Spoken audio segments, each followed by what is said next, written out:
Hi everyone, welcome to Kimber Creations. It's me, Kim, and as promised, I'm going to walk you through how I have put together my animal basket boxes, or whatever you want to call them. I do want to say that the box basket portion of it is not my design. I had gotten the idea off of May from May Made It Crafts, but all of the animal characters are my own design, and I'm gonna try to go through this as quickly as I can. I've been having some trouble with my camera today, and this is like the fourth time, I believe, that I have tried this. I've had to walk away and just take a little bit of a breather and try to figure out the quickest way to show you how I assembled this. And so for the first thing, what you're going to need as far as the base is you're going to need 2 pieces of cardstock, and the larger size is 7 by 7, and then the smaller size, which is kind of like represents his belly, is 2 by 6.5. And then so let's do that part first. And what I did, and basically just like May had showed us, other than I did change or tweak it just a tad bit for myself.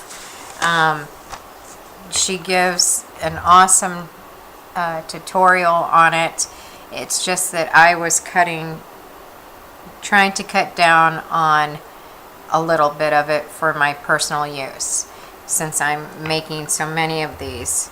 And just like she shows, you place your 7 by 7 cardstock on your 6-inch score mark on your scoreboard, and you place it like a diamond shaped, and from point to point. And then what I did is I started at the 2 3/4 mark.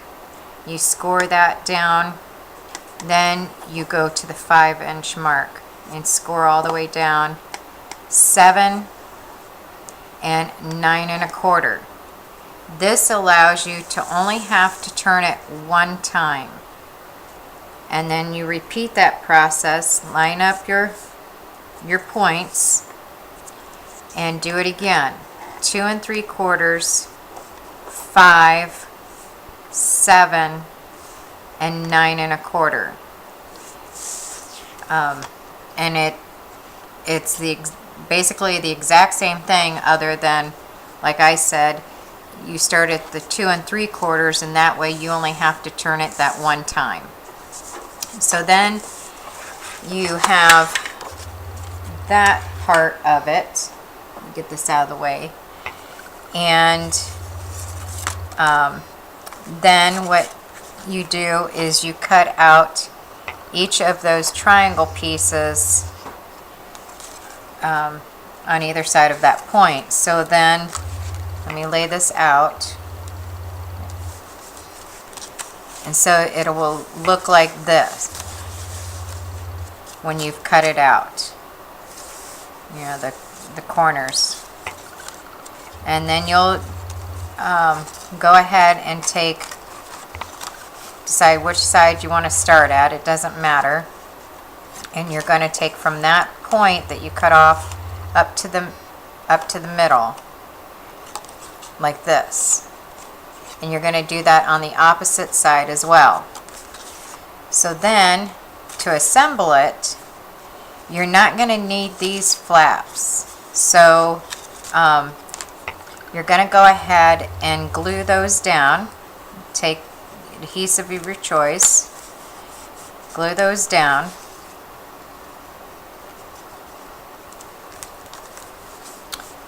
And then you're going to go ahead and line these up so that it makes a straight edge.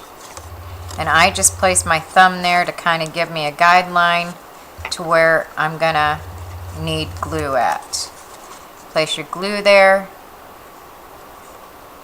and line it up, and there's your straight edge. And go ahead and apply a little bit of glue around that opening and on this triangle part, and fold it over. You're going to do the exact same thing on this side. Line it up to get that straight edge.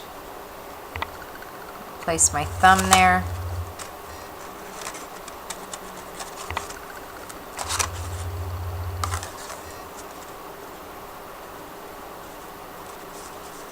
And it's straight. A little bit of glue.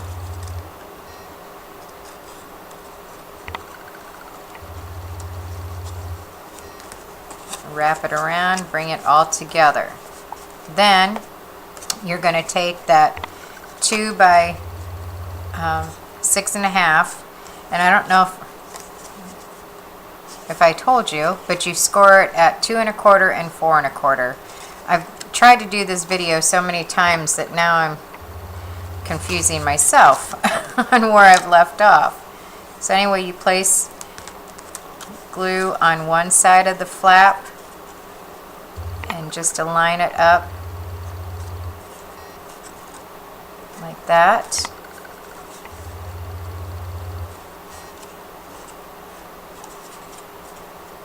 And then you repeat on the other side. And this is just to stabilize your box a little bit more, make it a little bit more sturdier,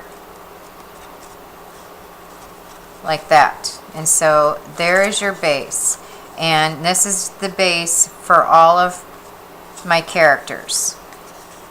So that part, you know, I did take from another video and just kind of tweaked it a little bit, like I said.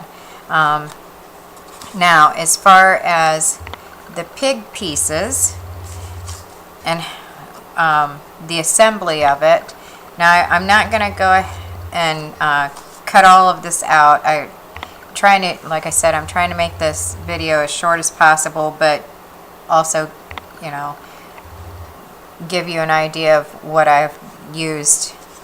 So for the tail, I use the Sizzix die. It's one of those old big green one, well, little green one. And it just makes that little swirl. And the number on that is 38-0161. Okay, and for his little nose, the little black pieces, I use the Stampin' Up! Owl Punch, and I use the bigger circles on there. And then for his ears,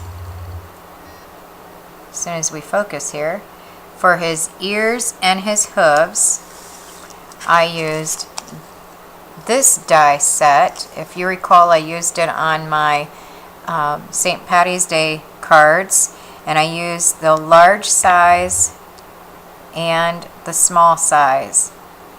And you know, I run those through the Big Shot, and then I cut as straight as I could. Here's a, well, you can't see that.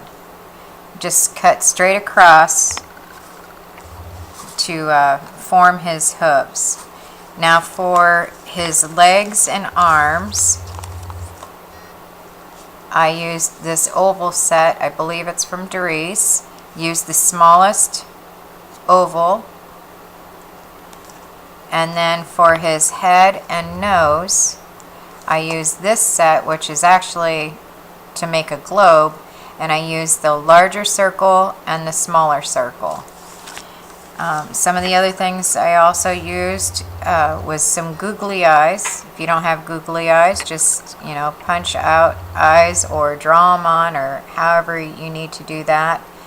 And then I also used a white gel pen to do some faux stitching around here and there on him, and also on his